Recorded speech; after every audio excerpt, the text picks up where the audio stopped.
Doutor Samuel Vi, muito obrigado por nos receber. Com todo o gosto. E o que eu gostava de perguntar em primeiro lugar, era por nos dar uma panorâmica da sua vida. Muito bem. Então, a minha vocação profissional nasceu logo após a quarta classe, que é, em vez de fazer o curso do liceu, eu decidi fazer o curso comercial. Mas com 10 anos não se podia entrar no curso comercial. Tive que ir para uma escola privada, marcar passos durante 2 anos, até poder ser admitido no curso comercial. Fiz o curso comercial, fiz o Instituto Comercial e depois fui para Económicas. Eu, com 12 anos, comecei a trabalhar no escritório do meu pai, com muitas responsabilidades, porque eu trabalhava e estudava ao mesmo tempo. O meu pai tinha, um dos negócios que ele tinha era a distribuição de filmes para os Açores e para a Madeira, em Moçambique. Ele encarregou-me totalmente esse departamento e eu conduzia meus negócios sozinho e o meu pai dava-me total liberdade. Tive problemas que o meu pai não me ajudou a resolver, tive eu que os resolver e isso foi para mim uma grande escola. Depois fiz um curso complementar do curso comercial que me dava admissão do Instituto Comercial sem exame de admissão. Fiz 2 anos no Instituto Comercial e depois entrei em Económicas. Em Económicas encontrei-me com muitos alunos que vinham no liceu e defrontei-me com o facto: eu tinha uma formação muito melhor que eles, porque eu tinha vivido já casos de contabilidade, comerciais, que eles nunca tinham vivido. O Para eles a contabilidade era uma coisa completamente nova, as vendas também era uma coisa completamente nova e, portanto, eu tinha uma vantagem. O que me levou a pensar que as pessoas devem, paralelamente com o ensino académico, fazer alternativa e alternância o estudo, o trabalho numa empresa, mas com uma certa duração. Não pode ser um mês, 2 meses, tem que ser 6 meses. Porque isso dá uma capacidade de aprendizagem que segue, que é uma coisa extraordinária. Eu posso dizer que mais tarde, quando eu fui para o Stanford Research Institute em 1973, em que todos os alunos eram executivos com grande experiência, o diretor-geral da IBM no Japão, o diretor-geral da Unilever e muitos outros. Eles eram uma fonte de experiências riquíssima e nós aprendíamos muito mais com as experiências deles do que com os ensinos puramente teóricos. De modo que a minha opinião, salvo melhor opiniões dos pedagogos, é que o nosso ensino devia ser transformado para um ensino alternando o trabalho com o estudo. Eu, E quando estive na Suíça, havia muitas pessoas que me pediam estágios e eu recusei todos os estágios que fossem de 1 mês a 3 meses, porque as pessoas não aprendem nada nesse tempo. Pessoas que queriam estagiar 6 meses eu aceitava e essas pessoas aprendiam e eram muito utilizáveis. Tive várias pessoas que fizeram isso e isso só veio confirmar esta teoria. doutor Samuel Vi, porque é que escolheu o curso de Economia? Escolhi o curso de Economia, que era o natural que se seguia ao Instituto Comercial. No Instituto Superior de Ciências Económicas e Financeiras, o curso já tinha sido remodelado na prática pelo professor de Economia, que era o professor António Manuel Pinto Barbosa. E ele não ensinou as curvas, os custos marginais, o Wilfredo Pareto, o Stackelberg, a gente estudava com os livros, tínhamos que ir à Espanha comprar Stackelberg e toda essa gente, eram as fontes de estudo E ele só dava aulas o máximo de 20 minutos, porque achava que os alunos não tinham capacidade de assimilação de mais de 20 minutos. O professor António Manuel Velho Pinto Barbosa foi o meu professor de Economia no primeiro ano, de matérias-primas do segundo ano, que era o estudo das grandes matérias-primas, os petróleos, os cereais, etc., mas tudo em modos reformados. E foi professor de uma cadeira de Tecnologia de Mercadorias. Mais tarde ele foi nomeado secretário de Estado do Tesouro de Salazar e mais tarde foi o Ministro das Finanças durante 9 anos. Mas foi um dos professores que eu mais apreciei e que tinha uma grande consideração. Outro professor que eu também tinha muita consideração foi o professor José Pires Cardoso. José Pires Cardoso era licenciado e doutorado em Economia pelo ICEF e também é licenciado em Direito. E foi meu professor de Direito, Princípios Gerais de Direito, Direito Civil no primeiro ano, Direito a Obrigações no segundo ano, Direito Corporativo no terceiro ano. E passado, quando eu já estava licenciado, aconteceu uma coisa engraçada. O escritório do meu pai era na Rua da Conceição e ele era o consultor jurídico da Casa Pinheiros que vendia fazendas na Rua Augusta.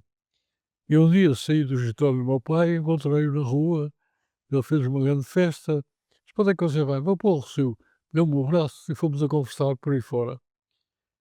E eu disse: "Olha, Sr. Professor, eu gostava de saber porque é que o senhor foi nomeado Ministro do Interior, porque o Salazar, a certa altura, não conseguia arranjar Ministros do Interior. Consultou 18 pessoas, ninguém quis.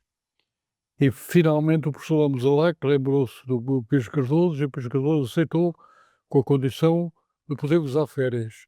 E gozou as férias para ministro. E quando era ministro, esteve lá 1 ou 2 meses e veio-se embora. Disse: "Porquê é que o senhor saiu tão depressa?" Ouvi, é muito fácil. A PIDE fazia parte do meu ministério. E o Salazar despachava com o diretor-geral da PIDE de terminar cavaco. Isso eu não posso admitir, e então pedi admissão.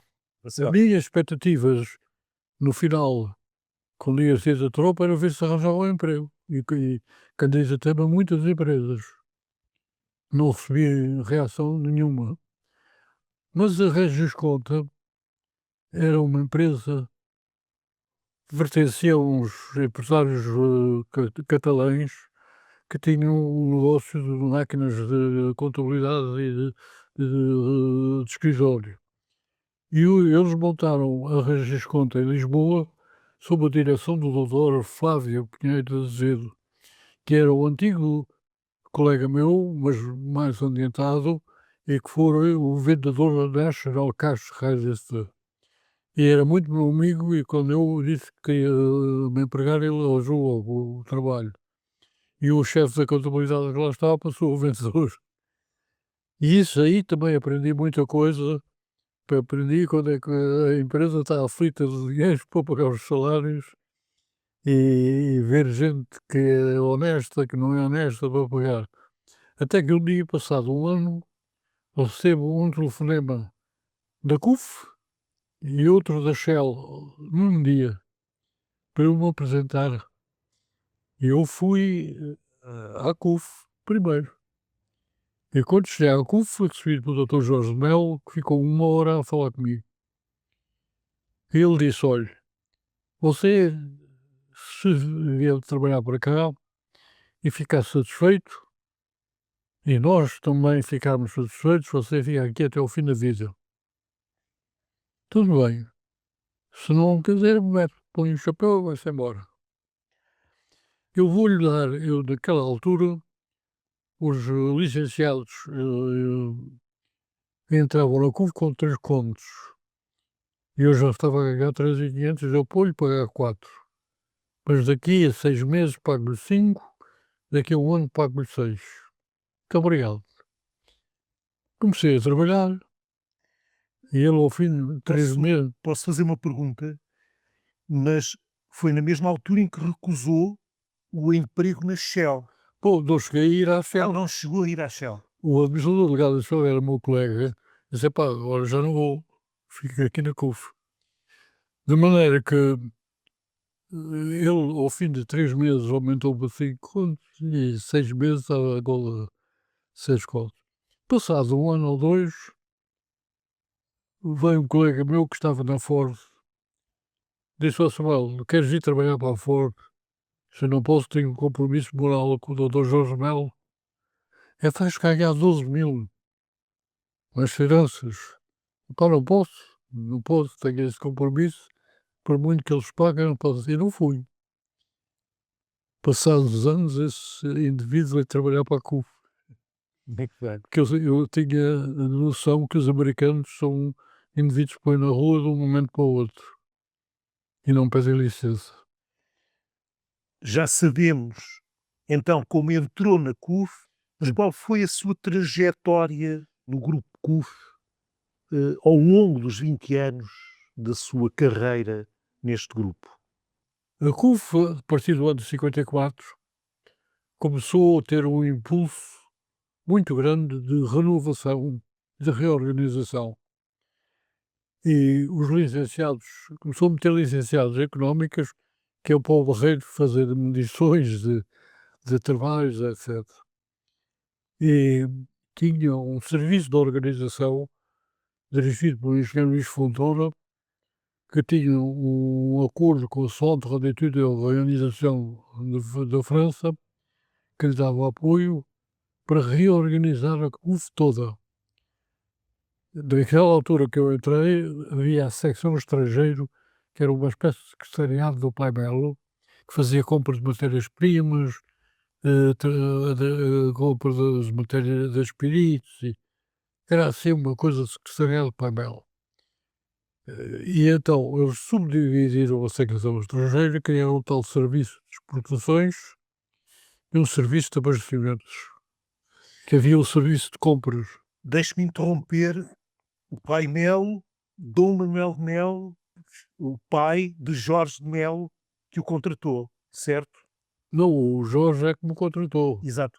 E o mas eu depois pai trabalhei, Melo pai, também trabalhei com ele, porque dizia-se, o Alfredo Silva dizia coisas pejorativas do genro, que ele não era capaz de gerir, mas fez o homem que fez uma gerência extraordinária, extraordinária, é muito verdade, modesto. é verdade. Bom, e então o serviço de exportações era dirigido pelo cunhado José Manuel de Melo, o doutor Guimarães, que foi um extraordinário comigo e que me ajudou muito. E nós exportávamos nessa altura adubos para Chipre, porque queríamos manter os produtores que exportavam a Chipre longe do mercado português, mas queríamos ter uma alavanca. E era o Major Botelho Muniz, nessa altura, diretor comercial, que dirigia essa estratégia. E ele, a certa altura, encarregou-me de criar uma secção de exportação de testes. Nessa altura estava no serviço de exportações. É isso? Serviço de exportações. Eu criei um serviço de exportações. Ok. Fui falando com a secção de testes, etc, etc.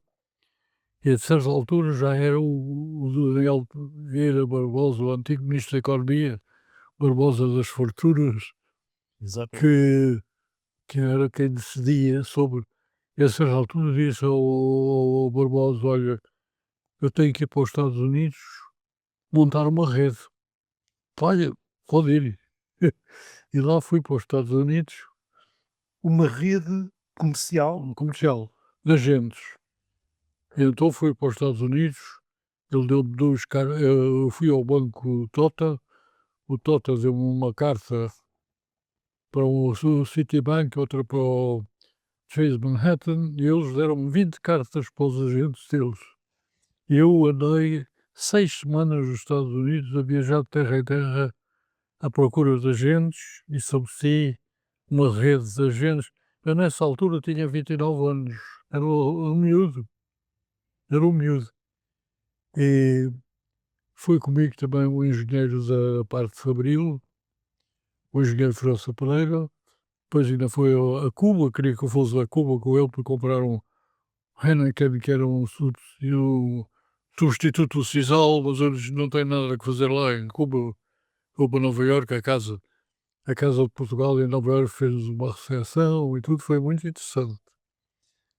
Mas fui ao Canadá também, Canadá e Estados Unidos. E depois, em 1960, criou-se a divisão dos produtos para a indústria, não é a divisão de produtos industriais. Divisão de produtos para a indústria. Para a indústria, ok. A divisão era o engenheiro Pessoa Monteiro, mais ninguém. E ele vai ter comigo, você vem trabalhar comigo. Bom, o que é que quer que eu faça? Você vai ser o homem que vai fazer os serviços comerciais e administrativos. Eu disse, está bem, vamos lá ver.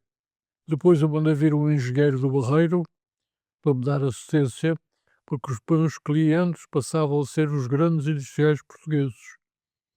O de Raion, as refilarias, de cobre, de fios de ferro, etc, etc, a cirurgia nacional, enquanto havia a DPA, Divisão de Produtos para a Agricultura, vendia aos agricultores, nós vendíamos à indústria. E que tipo de produtos é que vendiam? Era o ácido sulfúrico, servia para fazer o rayon, servia para fazer a decapagem do ferro, o cobre, nós comprávamos cobre em lingotes com 80% e nós depois refinávamos o cobre, fazia parte da divisão de produtos para a indústria. E o ácido clorídrico também vendíamos, sulfato de sódio para as pastas de papel. A nossa clientela era completamente diferente do diesel. Era business to business. Business to business. Tive clientes muito interessantes, por exemplo, um dos clientes mais curiosos era o Pinto Magalhães, porque eu, a certa altura, nós vendíamos ouro e prata. E o grande consumidor era o Norte. Vendia em Lisboa, eu um dia fui falar com ele e ele foi muito interessante, era um homem muito dinâmico.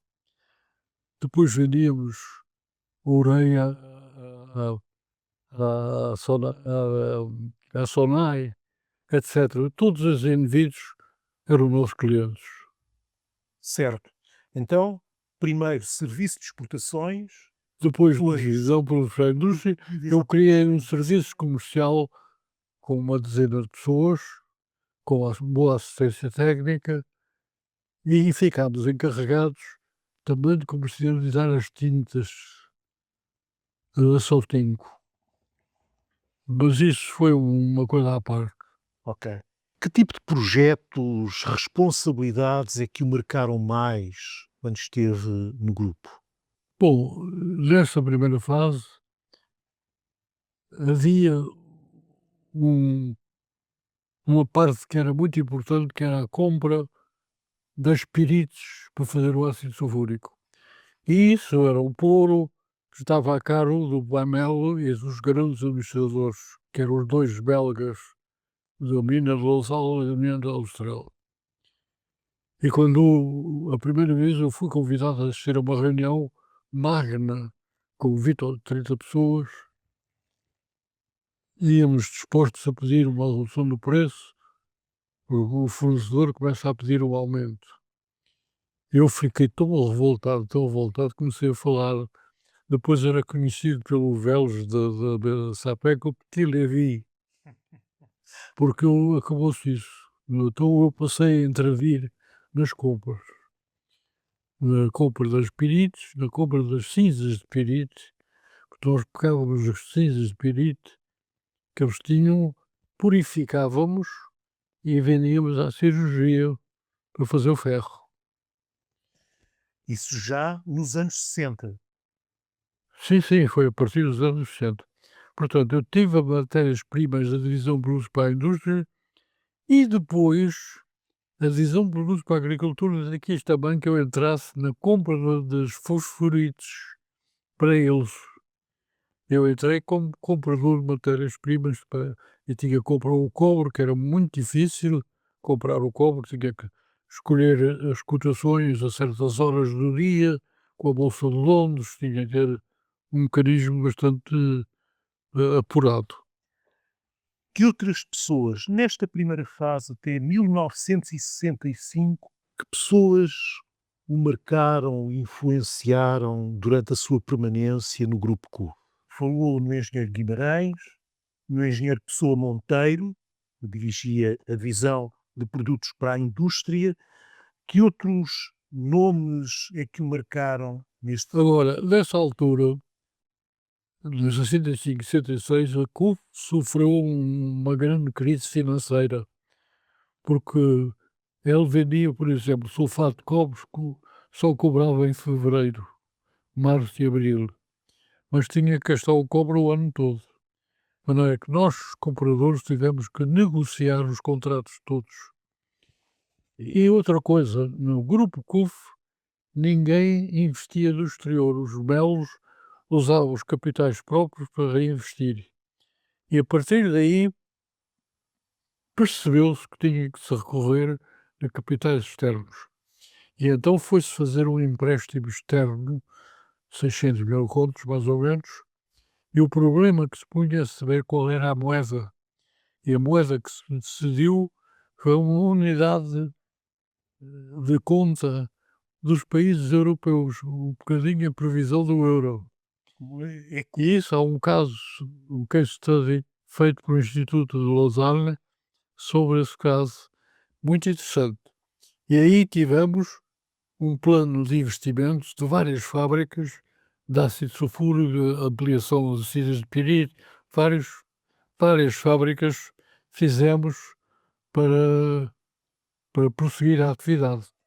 O engenheiro Portela quis resolver o problema dos quadros, decidiu pegar em 20 rapazes, eu era um dos rapazes, e mandá-los para as universidades americanas. Pediu o nome de universidades aos homens do Stanford Research Institute, com quem nós tínhamos boas relações, e eles disseram que isto não era assim. Tinham que fazer vieram cá, explicaram que tinha que fazer um planeamento, etc. E que nós tínhamos que criar uma task force para estudar o assunto. Então a task force foi criada, eu fazia parte dessa task force, era o diretor do Barreiro, era o administrador delegado da Império, da Lisnave, do Tota, e para o Fabril ainda não era. E da CUF, não sei quem era mais. E nós tínhamos um trabalho louco, trabalhar na task force e fazer outro trabalho. E ao fim do ano a gente vai ter com os Melo. Posso interrompeu. Nessa altura ainda estava na CUF, divisão de produtos para a indústria, ou já estava? Ele está na visão de produtos para Certo. E aí nessa altura fomos ter com os Melos e dissemos: "A gente não pode continuar a fazer isto, eles têm que nomear aqui um tipo full time". E o Jorge Melo disse: "Está bem", ficou o Levi. E o Levi ficou. Foi nessa altura que passou para a E então empresa Geral de passei a Fomento. coordenador de Management Development. Então tive que criar uma máquina, comecei a trabalhar com o Stanford, eles mandavam para cá os técnicos, tinha cá um psicólogo permanentemente, e fazer o planeamento dos quadros, e tivemos que fazer, os meus contactos deixaram de ser as empresas, passaram a ser as universidades e as escolas de business. Havia uma associação de escolas de formação em Bruxelas, com um professor muito interessante, e eu passei a visitar essas escolas todas. E então, por exemplo, o José Manuel um dia diz-me: "Ouvi em 67, eu daqui a 5 anos quero nomear diretor-geral da Lisnova o meu Álvaro Bissai Barreto". O Álvaro Bissai Barreto era um engenheiro civil, estava na Profabril, num lugarzinho. E então disse: transfiro para a Lisnova, e eu já me vou encarregar dele. E encarreguei-me da formação dele, que culminou numa ida dele a Harvard. E eu fui com ele. Porquê? porque um dia veio cá o vice-reitor da Universidade de Harvard e ele disse-me assim: Sam, please don't overemphasize on Harvard, there are other universities. Em 1979. E então prometeu-me organizar um programa para eu visitar várias universidades americanas. E eu fui. Simplesmente em 1969 havia as consequências do maio de 68 e as universidades americanas estavam num descalabro. Harvard tinha aderido à greve, mas não a Business School. Eu cheguei lá, havia comícios para que a Business School entrasse na greve. Apesar disso, eu tive 8 dias de programa, consegui cumprir 70% do programa. Falei com os professores, organizadores de cursos, tudo. Falei com essa gente toda, com alunos, assisti a aulas, tudo isso durante 8 dias, com o Barreto, estava lá também. Depois dali fui para a Colômbia estava fechada. Depois fui para Stanford. Em Stanford encontrei um amigo meu, que era o diretor do IMD de Lausanne, que era o diretor do Stanford Executive Program. Eu disse, esta é a universidade para onde eu venho.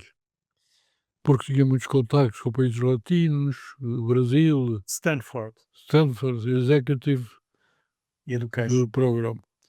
E claro que quando eu quis vir, eles reservaram o meu lugar em 1970, mas eu não podia ir porque fui nomeado diretor-geral da divisão química. Então nessa altura eu disse, eu tenho muita pena, não posso ir. Então no ano seguinte eles reservaram o meu lugar outra vez. No ano seguinte, 72, outra vez. E no ano 73 eles reservaram o meu lugar. Eu hope it's your lucky year. Eu pensei cá com os meus botões, ou vou ou nunca mais vou. E fui falar com os patrões e disse, olha, eu vou. Agora já passaram 3 anos, já está tudo isto estabilizado, eu vou. Se vocês não quiserem pagar, pago eu. Eu fui, eles pagaram. Deixe-me voltar ao Stanford Research Institute, de que foi coordenador do programa de formação de quadros. Como é que foi a experiência da formação de quadros com o Stanford Research Institute durante o final dos anos 60? Quais eram os problemas que procurava resolver? Que tipo de soluções é que foram propostas? Conte-nos isso. Foi muito bom, porque quer dizer, eu tive que fazer um programa sistematizado. Colaborei muito com a American Management Association. Eles tinham um programa standard de início. E eles só faziam o programa se os belos assistissem ao programa primeiro. Eu consegui que o Jorge Melo fosse à Bélgica, não queria viajar de avião, foi de carro. O Zé Manuel foi aos Estados Unidos. E então trouxe para cá o presidente da American Management Association e no Estoril Sol organizei 2 cursos para 65 pessoas, administradores delegados de empresas do grupo, 2 vezes, com tradução simultânea, e eles deixaram o vídeo o número 2 do seminário era um Dean numa Business School. E deixo um vídeo e depois transmiti isso para a Lisnave, para a Império, para o Toto, para eles transmitirem tudo isso aos seus quadros. Foi uma descida na hierarquia das empresas. Para a CUF houve umas divisões que tomaram melhor que outros. Depois organizei cursos, organizei cursos com o diretor do INSEAD, o Teresi, para fazer marketing. Fiz um curso na Albarraque. Eu estava a estudar com ele a possibilidade de montar uma business school cá em Portugal, Isso foi em que altura? 1969, Muito bem. 70 quase. E eu já tinha, eles tinham o apoio da L'Oréal e eu ia tentar aqui, mas fui nomeado para a divisa. Então acabou tudo. O meu sucessor não. E não pegou na coisa. nessa iniciativa. Essa.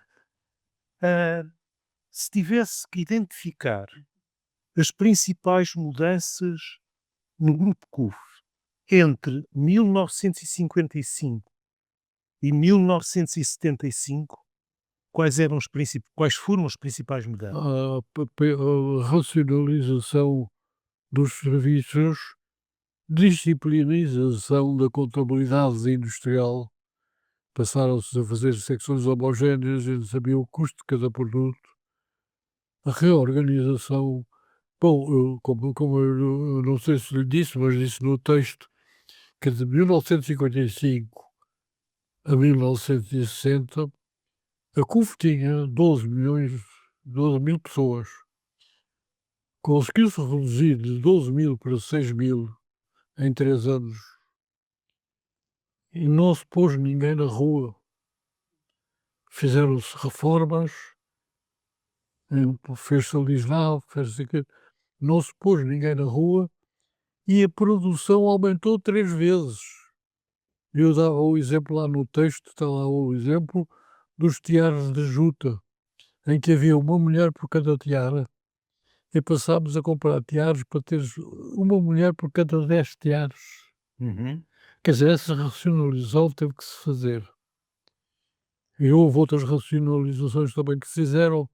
No caso dos direitos de trabalho, eu, na minha decisão, tive que trabalhar muito no direito de trabalho, não rompi muito, eliminei a metodologia do chumbo que criava o saturnismo, e eu chamei os médicos, eles têm que se lavar com sabão. Eu já contei essa.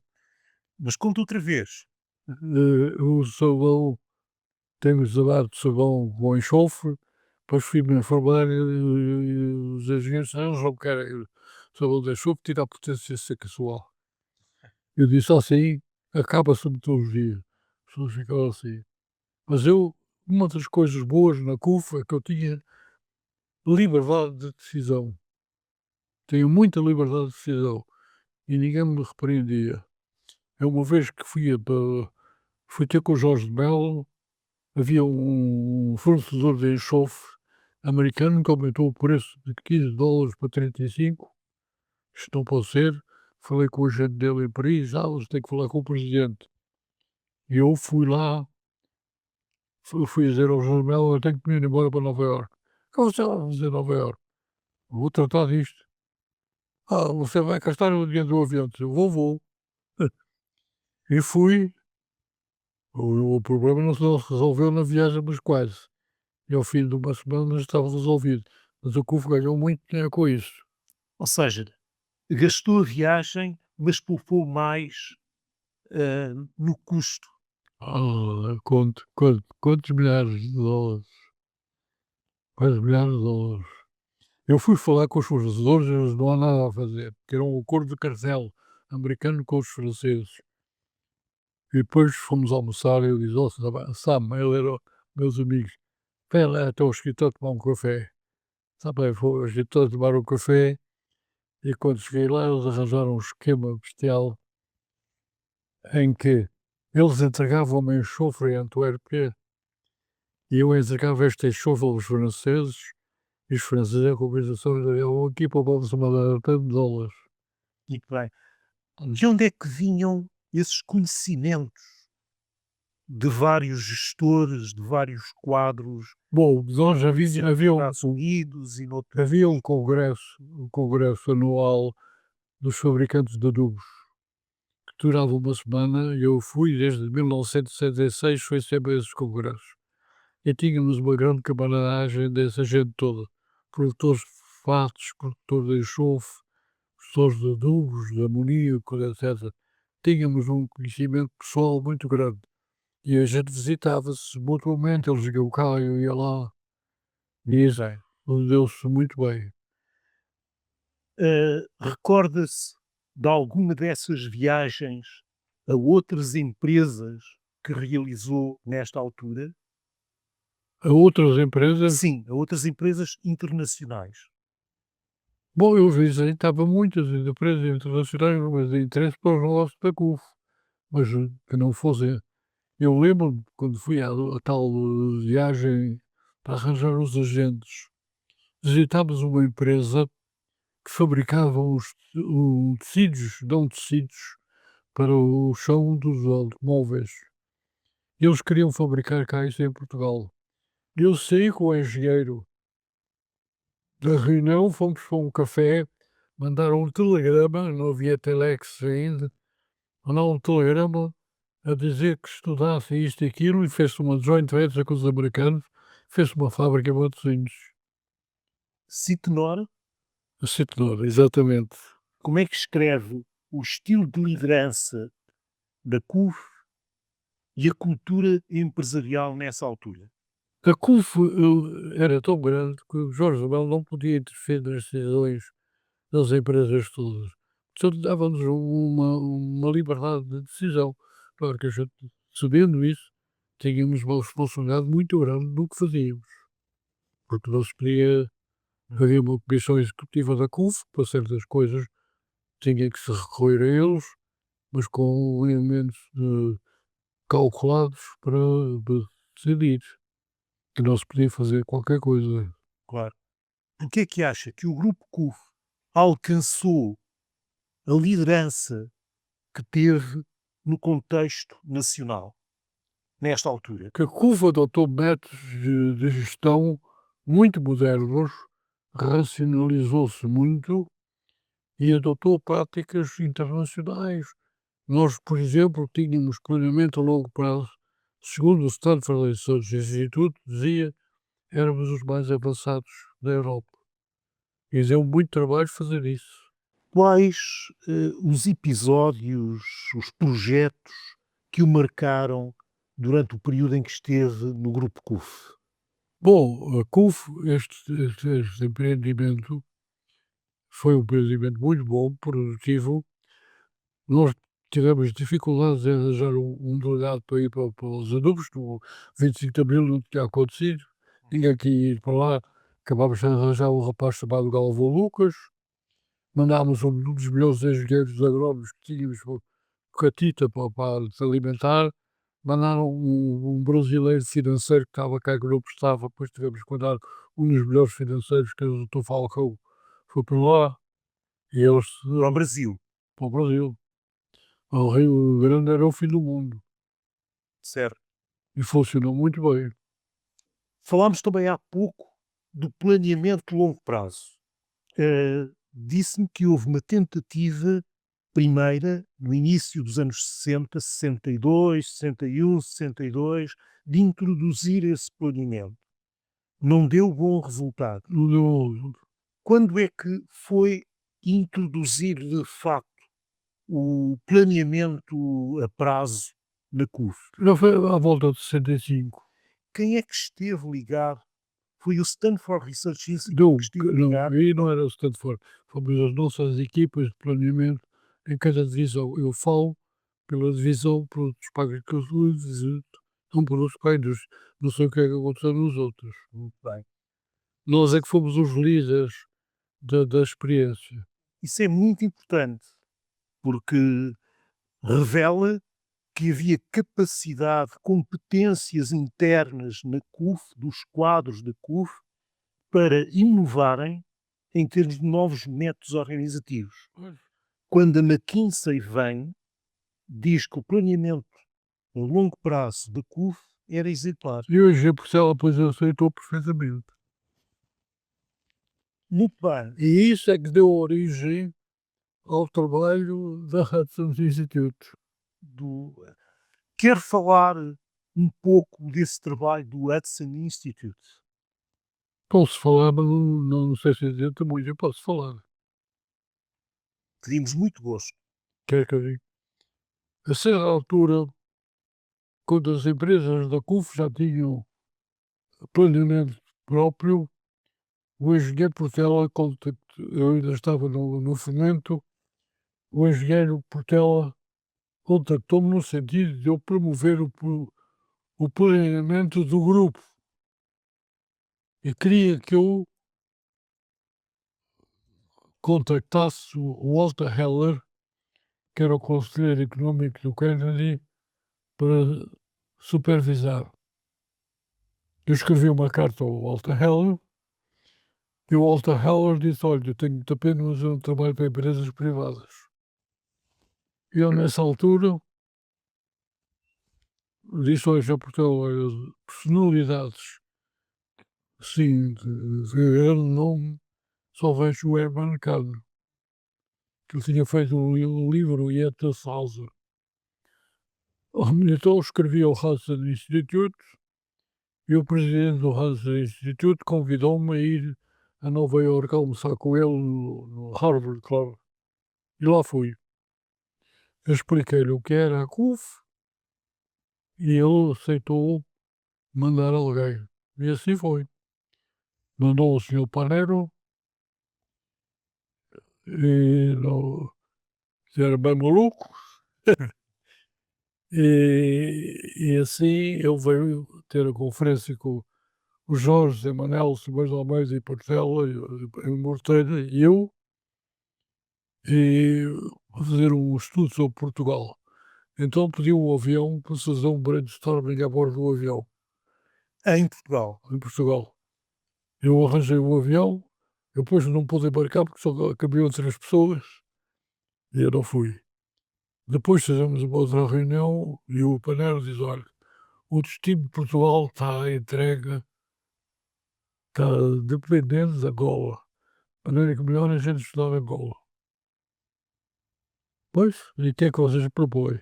Eles propuseram um estudo, 16.000 contos, salvo erro. E o estudo compreendia a contratação de 17 especialistas, os melhores especialistas do mundo, em várias indústrias. Mineração, pecuária, petróleos, indústria de ferro, o que fosse.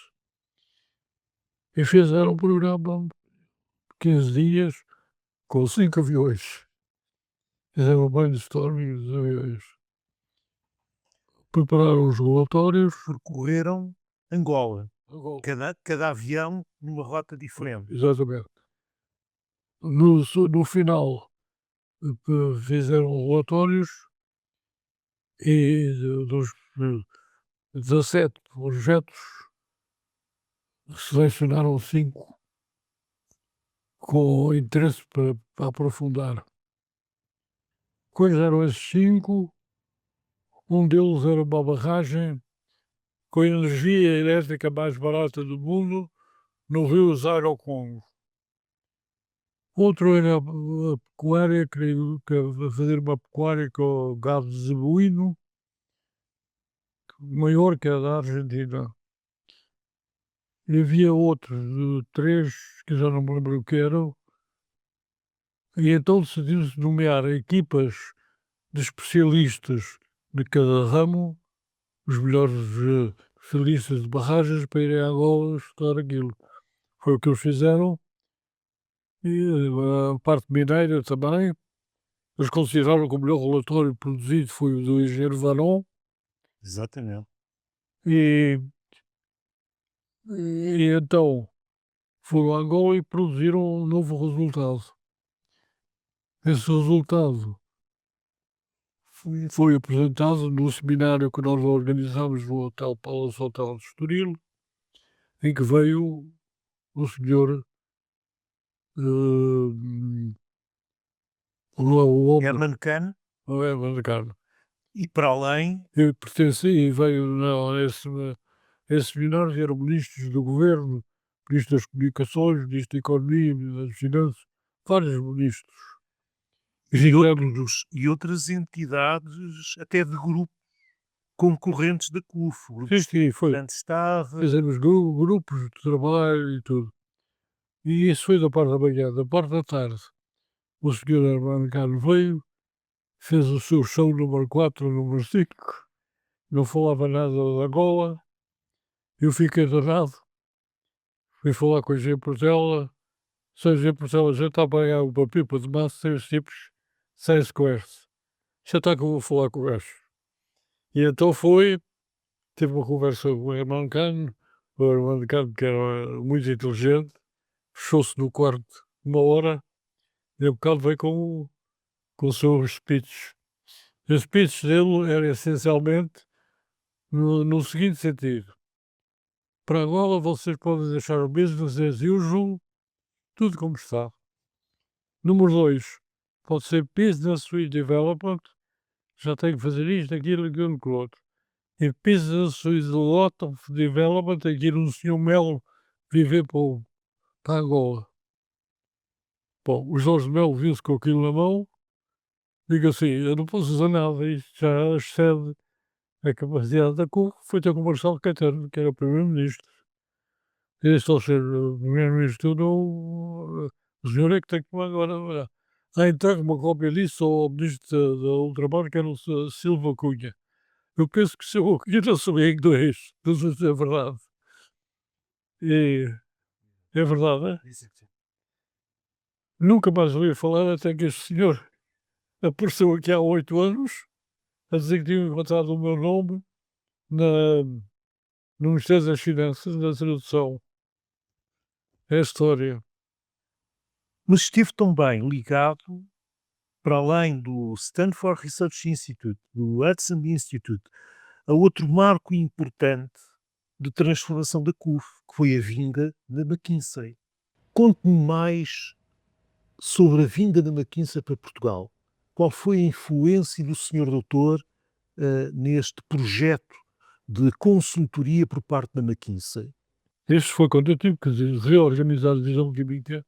Eu disse ao Jorge Melo, vou chamar a Mackenzie. Mackenzie quer dizer o que é. Eu disse que tem que se partir em dois. E a Mackenzie foi cheirar a opinião do Jorge Melo e do... Eles não me queriam. E a Mackenzie não me queria. Eu já contei isso. Conta outra vez. Pois. Conta outra vez. Eu dizia em estilo doutor Alberto Henriques, doutor, isto não funciona assim, uma decisão com 1800 pessoas. Eu tinha que despachar com 12 pessoas que eu não aceitei. Só se despachava com 6. E então eu disse ao doutor Alberto Henriques, não faz sentido. Mas é que você, se criar duas divisões, você é despromovido. Como? Está-se de diretor de uma divisão muito grande para uma divisão mais pequena. Não faz mal. Não quer ser diretor de uma divisão que funcione. Não me interessa. Mas a gente fala administrador, delegado, adjunto. Eu não quero isso às coisas. O que é que dá? Não me interessa. Quando eu disse isto, o Alberto Henriques falou com os Jorge Melo, está bem. Então o Mackenzie já disse que estava bem. Quais eram as funções do Alberto Henriques? Era administrador do setor químico. Ok. O setor químico onde Já havia outro administrador do setor químico, mas ele ainda é que superentendia. Era administrador delegado adjunto. Eu naquela altura estava muito preocupado com a gestão da divisão, que era uma coisa gigantesca. Gigantesca. Depois fez as duas divisões e eu depois fui demitido da segunda divisão. O engenheiro que foi para a administratória da Química, que era o Frederico da Cunha, cunhado de Jorge de Melo, quis pôr lá o Justiniano e pôs-me numa coisa que não foi. Eu fui ter com o Jorge de Melo e eu vou-me embora. Já não quero mais. E depois foi para onde? Nessa altura foi para onde? Não saí porque o Jorge de Melo não me deixou. Pronto, ok. Não me deixou. Mas como veio o 25 de Abril logo a seguir, eu digo, agora é que eu vou. Não vai, você vai connosco para a Suíça. Falo com o Zé Manel. Eu falei com o Zé Manel, e o Zé Manel disse, sim, senhor, vai trabalhar connosco para a Suíça. E fui trabalhar com eles. Qual era, retrospectivamente, como é que era o grupo CUF quando se dá o 25 de Abril? Eu acho que foi um crime destruir o que o grupo já era. Porque o grupo podia ter continuado depois do 25 de Abril, com aquelas coisas que fazerem aqui Miguel e tudo. Eu tinha um sistema de gestão, eu reunia os quadros da divisão eh, uma vez por mês. As reuniões não podiam ser mais de 1 hora e meia. Então, como a hora do almoço era às 11, ao meio-dia e meia hora, eu fazia reuniões às 11 horas. Portanto, às 11 ao meio-dia e meia hora, depois toda a gente queria ir almoçar. E tinha uma agenda fixa. aprendida com a Segos de França.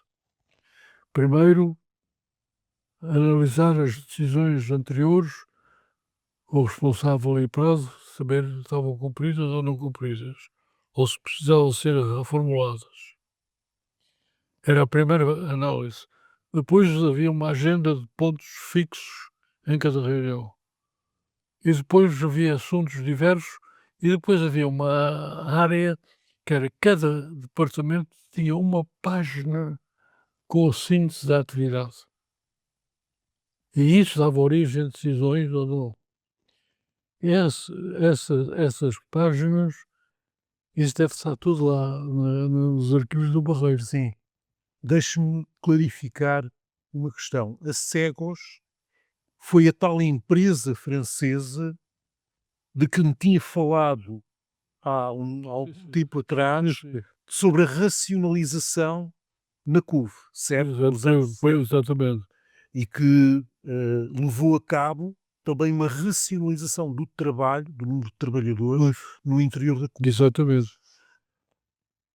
Uma outra pergunta que está relacionada com esse método de trabalho de gestão. Como era ser um economista Hã? numa empresa de engenheiros?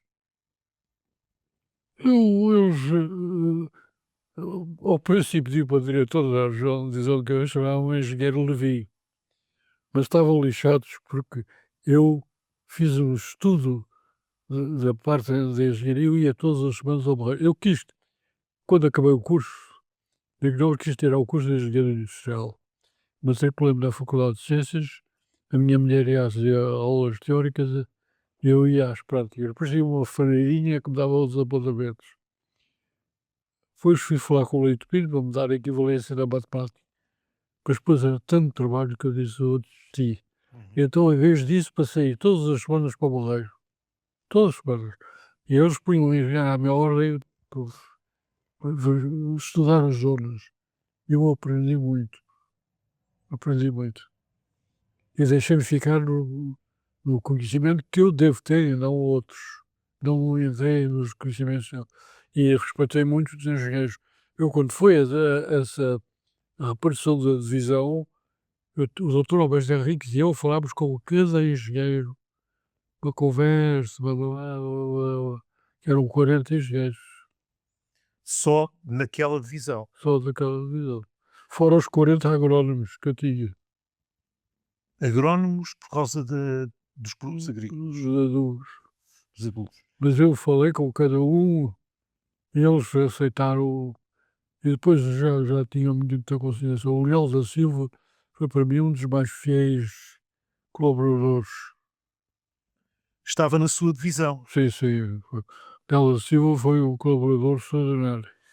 De que outros nomes se recorda Mas nessa altura? Moraes Gomes, Faria Santos, mais com Faria Santos, o Montes também, que era o número 2 do Leal da Silva, o Bordado, o Bordado, o Bento Santos, o Bento Santos é a metodologia do Cobra, ainda me dou com ele, todas as semanas tem WhatsApps dele, e era o engenheiro Vanon também, o engenheiro Vanon, o irmão Joel Vanon, eu lembro-me deles todos.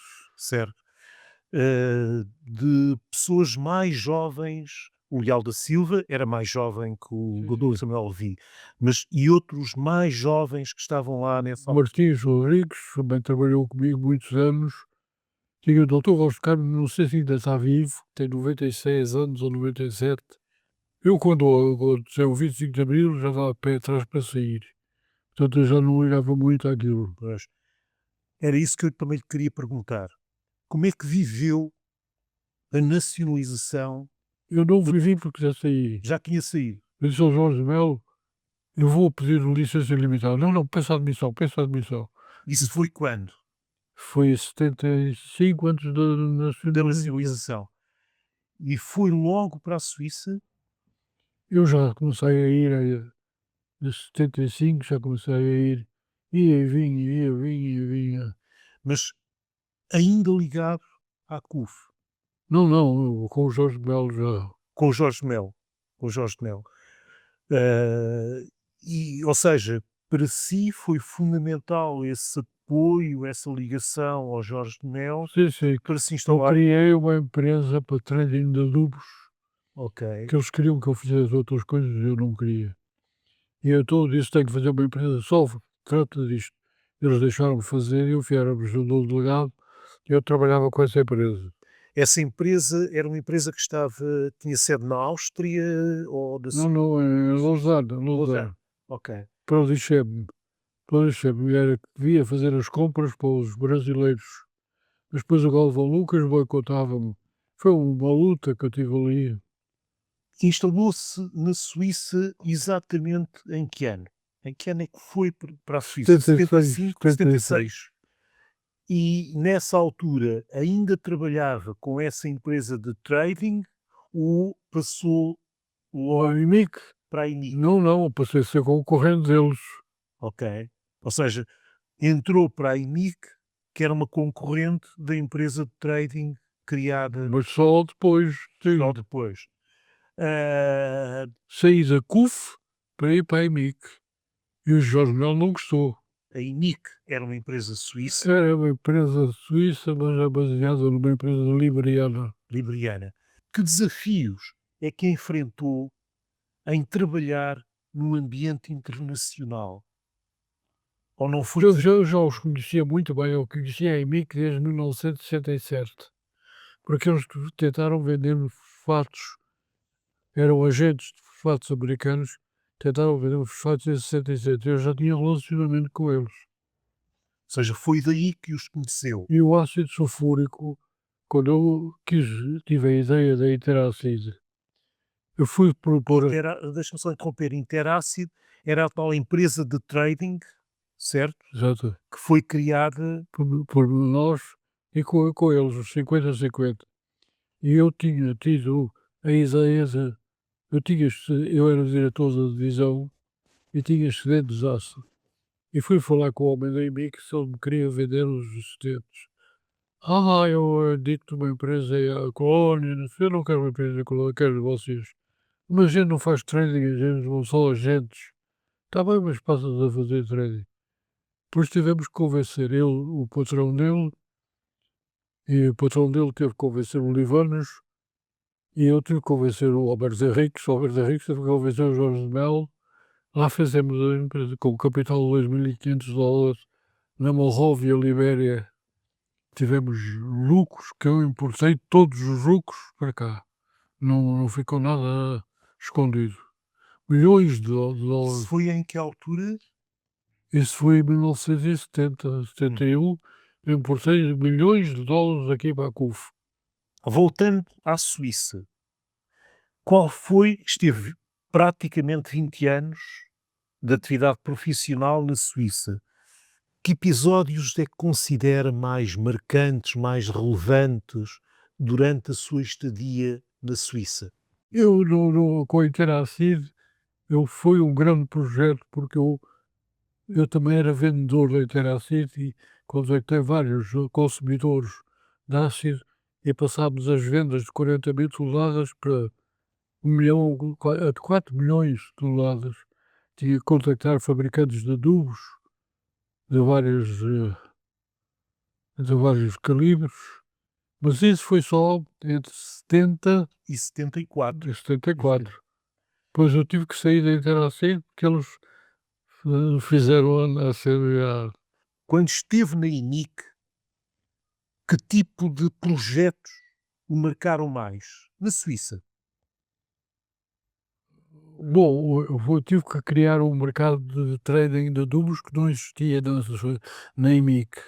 Tive que criar toda essa rede internacional. Tive que contratar produtores, eu estive no Irão para contratar produtores de ureia e de outros adubos. Eu viajei muito para ter esses apoios.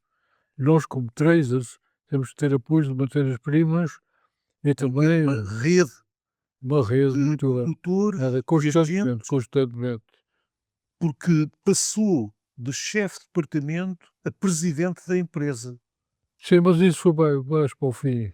certo? Já a empresa já era, o dono vendeu à filha, a filha não sabia gerir adubos, eu ensinei-a e foi com ela é que eu fui presidente.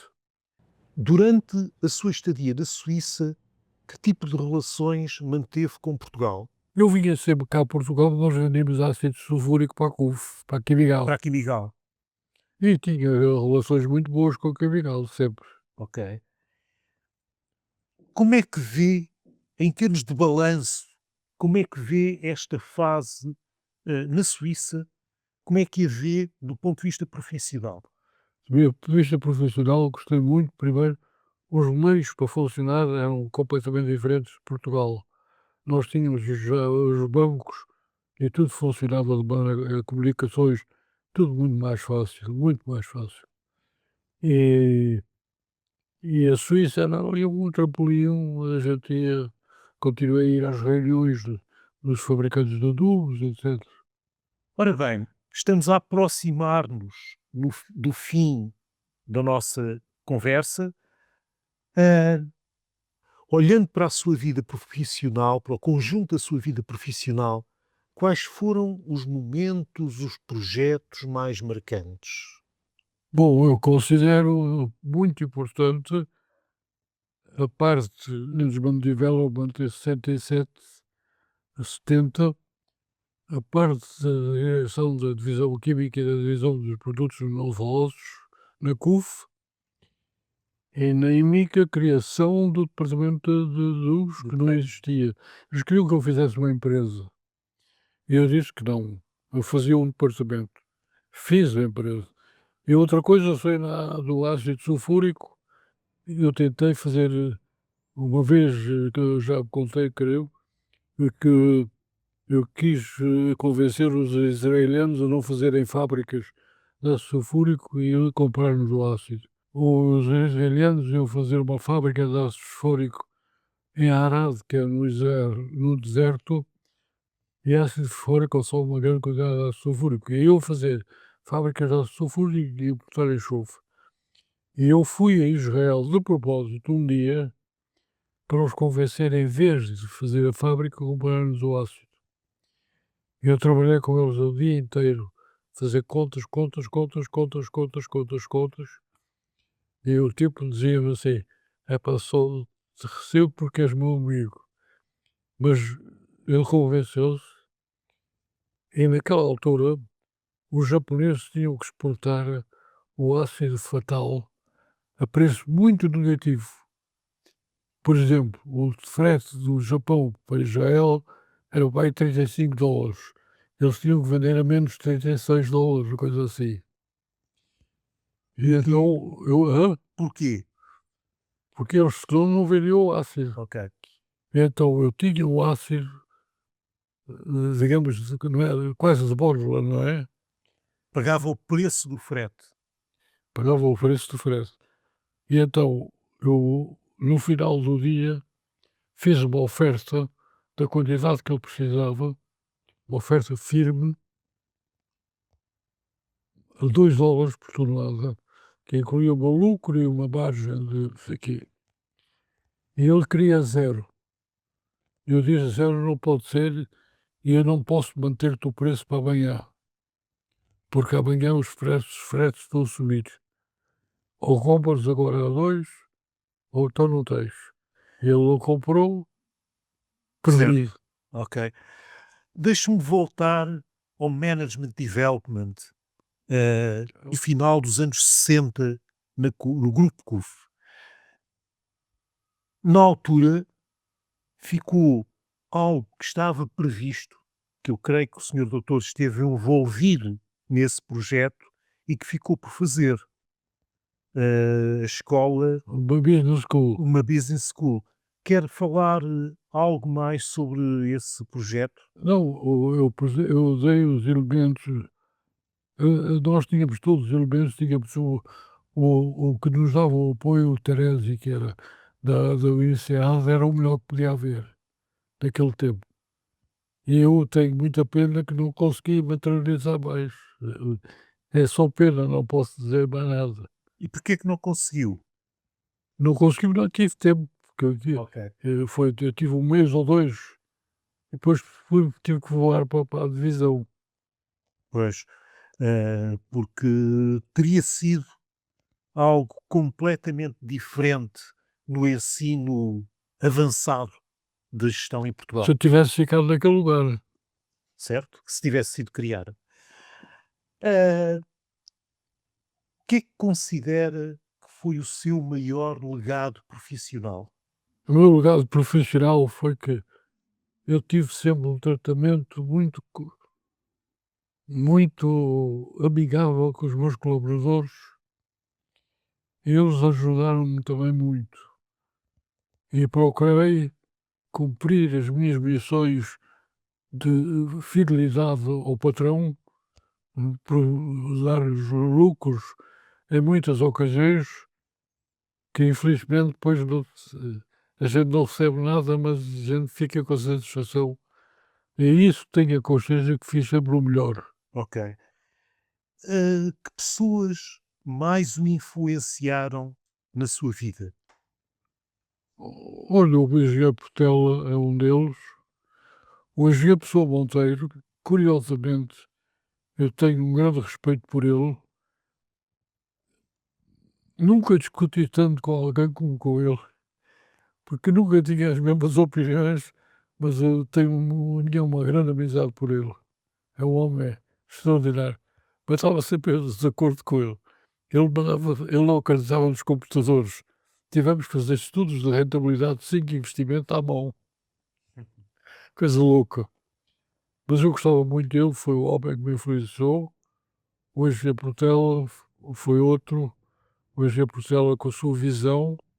O próprio Jorge de Melo. Eu gostei muito de trabalhar com o Jorge de Melo. O Sr. Melo, coitado, foi um senhor muito correto, sempre comigo. Senhor Melo, Dom Manuel de Melo. Ele uma vez vinha tinha um amigo dele da infância que vendia linhaça, eu a comprava. E ele, em vez de ir falar comigo, foi falar com o Sr. Melo. E o Sr. Melo mandou-me chamar. Eu pensei que ele estava a dizer os interesses dele. Mas, ó, tu, Levi, está aqui o meu amigo Eduardo, ele quer vender isso, mas você é que trata disso. Eu então não, tipo, não meteu cunha nenhuma. Muito bem. Era muito correto. Ou seja, Outra vez fui levar uma carta para ele assinada ao Tota para recuperar um crédito irrecuperável da Turquia. Porquê é que você ganhou assim isto? Oh, o senhor tem prestígio. Eu prestígio. Era assim especial. muito bem. Mas eram pessoas boas, corretas. Outras lembranças, pessoas desse período? Tinha o engenheiro Rocha Melo, que era uma pessoa muito boa, mas era ao seu tempo. Tive muita gente amiga. O engenheiro Mantua, que já faleceu, foi um bom Também da amigo. O CUF, engenheiro Rosmaninho, também da CUF. o engenheiro Teixeira Lopes, também foi muito bom. O engenheiro Faria Santos, todos esses são com grandes amigos. Deixe-me perguntar-lhe uma coisa. No final das entrevistas faz sempre esta pergunta. Pensando hoje e olhando para o passado, há algo que faria diferente? Não sei. É um homem feliz. Hã? É um homem feliz, porque quem responde dessa forma a Não esta sei. pergunta Eu fiz é um o que homem fiz. feliz e Não realizado. vale a pena imaginar coisas. Fiz o que fiz, eu acho que fiz o que fiz correto.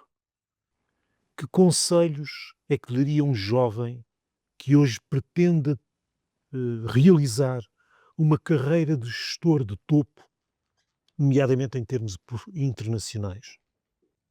Esse jovem, se não fez trabalho durante os estudos, que se vai treinando em vários empregos, empregos diferentes. É para ver a diferença entre as empresas. A gente tem que ver os environments vários.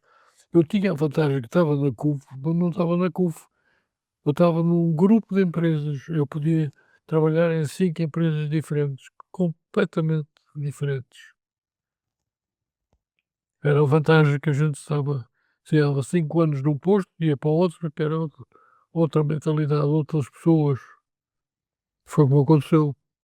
E essa, de facto, é uma grande vantagem dos grandes grupos E a empresariais. circulação é muito importante. Senhor doutor, foi um enorme prazer e Muito obrigado. temos uma enorme gratidão Quando por quiseres, disponibilizar o seu tempo to